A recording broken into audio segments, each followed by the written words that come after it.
Thiruvananthapuram police സ്റ്റേഷനിലേക്ക് രാവിലെ 11 മണിയോടുകൂടി ഒരു ഫോൺ കോൾ വരുന്നു. അമ്പലമുക്ക് ഭാഗത്ത് ഒരു ചെടിക്കടയിൽ വലയിൽ കെട്ടിയ രീതിയിൽ ഒരു സ്ത്രീയുടെ 2 കാലുകൾ കിടക്കുന്നു. വിവരമറിഞ്ഞ ഉടൻ തന്നെ പോലീസ് ജീപ്പ് എടുത്ത് അങ്ങോട്ടേക്ക് പാഞ്ഞു. സംഭവ സ്ഥലത്തെത്തിയ പോലീസ് കണ്ടതാവട്ടെ ഞെട്ടിക്കുന്ന കാഴ്ച. പിന്നീടങ്ങോട്ട് നടന്നതാകട്ടെ സിനിമാ കഥകളെ പോലും വെല്ലുന്ന സംഭവങ്ങൾ.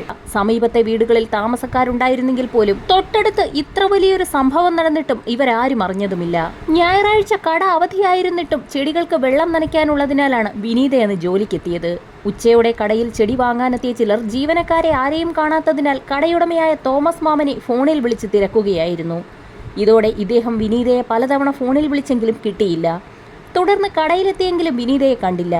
ഇതോടെ മറ്റൊരു ജീവനക്കാരിയായ സുനിതയെയും വിളിച്ചു വരുത്തി. ഏറെ നേരത്തെ തിരച്ചിലുകൾക്കൊടുവിൽ കടയുടെ പിൻഭാഗത്തേക്ക് ചെന്ന ഇവർ അവിടെ ചെടിച്ചട്ടികൾ മറിഞ്ഞു കിടക്കുന്നതായി കാണുന്നു. അസ്വാഭാവികത തോന്നിയതിനെ തുടർന്ന് ഇവിടേക്കെത്തിയ കടയുടമയും ജീവനക്കാരിയും കണ്ടത് ഞെട്ടിക്കുന്ന കാഴ്ച. ചെടികൾക്കിടയിൽ വലയ്ക്കുള്ളിൽ നിന്നും പുറത്തേക്ക് നീണ്ടുകിടക്കുന്ന 2 കാലുകൾ. വല നീക്കിയതോടെ ഇത് വിനീതയാണെന്ന് തിരിച്ചറിഞ്ഞു. അതെ, വിനീത തന്നെ അതിക്രൂരമായി കൊല്ലപ്പെട്ട് കിടക്കുന്നു. കൊലപാതക വിവരമറിഞ്ഞ പോലീസും ഫോറൻസിക് വിദഗ്ധരും ഉടനെ സ്ഥലത്തെത്തി. ഇതിനിടെ വിനീതയുടെ മാതാപിതാക്കളും കടയിലെത്തി. ഇവർ മൃതദേഹം കണ്ടപ്പോഴാണ് കഴുത്തിലുണ്ടായിരുന്ന 4.5 പവന്റെ താലിമാല കാണാതെയായെന്ന് വ്യക്തമായത്. അതേസമയം ചിട്ടി പിടിച്ച് 25,000 രൂപ വിനീതയുടെ കയ്യിലുണ്ടായിരുന്നെങ്കിലും ഇത് ബാഗിൽ സുരക്ഷിതമായിരുന്നു. പ്രാഥമികാന്വേഷണത്തിൽ സ്വർണ്ണമാല മോഷ്ടിക്കാനാണ് കൊലപാതകം നടത്തിയതെന്ന് പോലീസിന് വ്യക്തമാകുന്നു. എന്നാൽ സ്ഥാപനത്തിൽ CCTV ഇല്ലാതിരുന്നത് ആദ്യഘട്ടത്തിൽ തിരിച്ചടിയായി. പിന്നീട് പോലീസ് സംഘം പരിസരത്തെ മുഴുവൻ CCTVകളും പരിശോധിച്ചു. ഈ ദൃശ്യങ്ങളിൽ നിന്നാണ് കൊലയാളിയായ കന്യാകുമാരി തോവാള സ്വദേശി രാജേന്ദ്രനിലേക്കുള്ള ആദ്യ സൂചനകൾ ലഭിക്കുന്നത്. സംശയാസ്പദമായ സാഹചര്യത്തിൽ CCTV ദൃശ്യങ്ങളിൽ ഇയാളെ കണ്ടെത്തിയെങ്കിലും മുഖം വ്യക്തമായിരുന്നില്ല.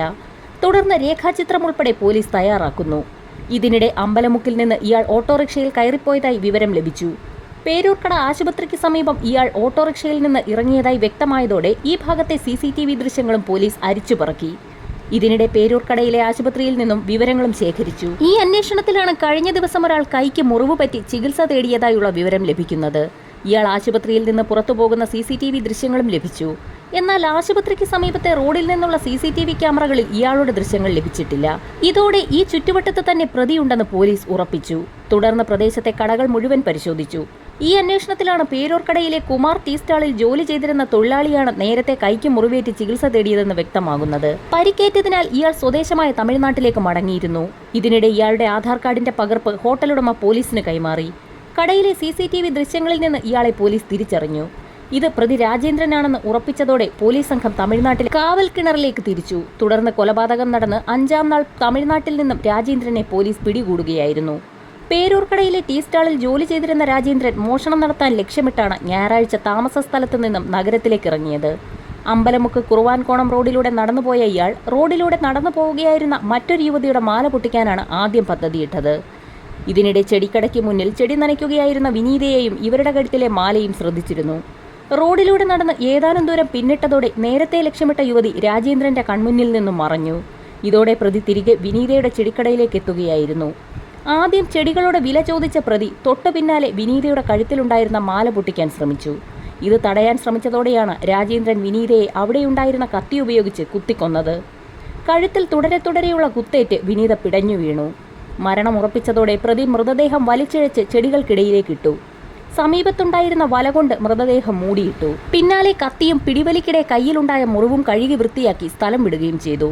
കൊലപാതകത്തിന് പിന്നാലെ പ്രതി കന്യാകുമാരിയിലേക്കാണ് പോയത്. പിറ്റേ ദിവസം കന്യാകുമാരി 5 ഗ്രാമത്തിലെ സ്വകാര്യ ധനകാര്യ സ്ഥാപനത്തിലെത്തി മാല പണയം വെച്ചു. പിന്നാലെ തിരിച്ച് പേരൂർക്കടയിലെത്തി. തൊട്ടടുത്ത ദിവസം രാവിലെ ടീ സ്റ്റാളിൽ ജോലിക്ക് കയറിയ പ്രതി ചിരവ കൊണ്ട് കയ്യിൽ സ്വയം മുറിവുണ്ടാക്കി. കൊലപാതകത്തിനിടെ കൈക്കേറ്റ മുറിവ് മറയ്ക്കാനായിരുന്നു ഇത്.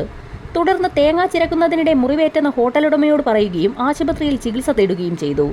ആശുപത്രിയിൽ നിന്ന് കൈ തുന്നിക്കെട്ടിയ ശേഷം തിരികെ എത്തിയ ഇയാൾ പോലീസ് അന്വേഷണം ശക്തമാണെന്ന് മനസ്സിലായതോടെ നാട്ടിൽ പോവുകയാണെന്ന് പറഞ്ഞ് തമിഴ്നാട്ടിലേക്ക് കടക്കുകയും ചെയ്തു. കന്യാകുമാരി തോവാള സ്വദേശിയായ രാജേന്ദ്രൻ കൊടും കുറ്റവാളിയാണെന്നാണ് പോലീസ് കണ്ടെത്തിയത്. ഓൺലൈൻ ട്രേഡിംഗിൽ നിക്ഷേപത്തിനായി കൊലപാതകവും കവർച്ചയും നടത്തുന്നതായിരുന്നു ഇയാളുടെ രീതി. 2014 കന്യാകുമാരിയിൽ കസ്റ്റംസ് ഓഫീസറെയും ഭാര്യയെയും ഇവരുടെ വളർത്തുമകളെയും കൊലപ്പെടുത്തിയ കേസിൽ പ്രതി കൂടിയാണ് രാജേന്ദ്രൻ. കവർച്ച തന്നെയായിരുന്നു ഈ കൂട്ടക്കൊലയ്ക്ക് പിന്നിലെയും ലക്ഷ്യം. ഈ കൊലക്കേസിൽ ജാമ്യം നേടി പുറത്തിറങ്ങിയ ശേഷമാണ് രാജേന്ദ്രൻ തിരുവനന്തപുരം പേരൂർക്കടയിലെത്തി ചായക്കടയിൽ ജോലിക്ക് കയറിയത്. തിരുവനന്തപുരം അമ്പലമുക്കിൽ അലങ്കാരച്ചെടികൾ വിൽക്കുന്ന Taps Green Tech Agri Clinic എന്ന സ്ഥാപനത്തിൽ വെച്ചാണ് 38-കാരിയായ വിനീത കൊല്ലപ്പെട്ടത്. 2020-ൽ ഭർത്താവ് സെന്തിൽകുമാർ മരിച്ചതിന് പിന്നാലെ 2 മക്കളടങ്ങുന്ന കുടുംബത്തിന് താങ്ങാകാനും ഭർത്താവിന്റെ മരണത്തെ തുടർന്നുണ്ടായ മാനസികാഘാതത്തിൽ നിന്ന് കരകയറാനുമാണ് വിനീത നഗരത്തിലെ അലങ്കാരച്ചെടിക്കടയിൽ ജോലിക്കെത്തിയത്.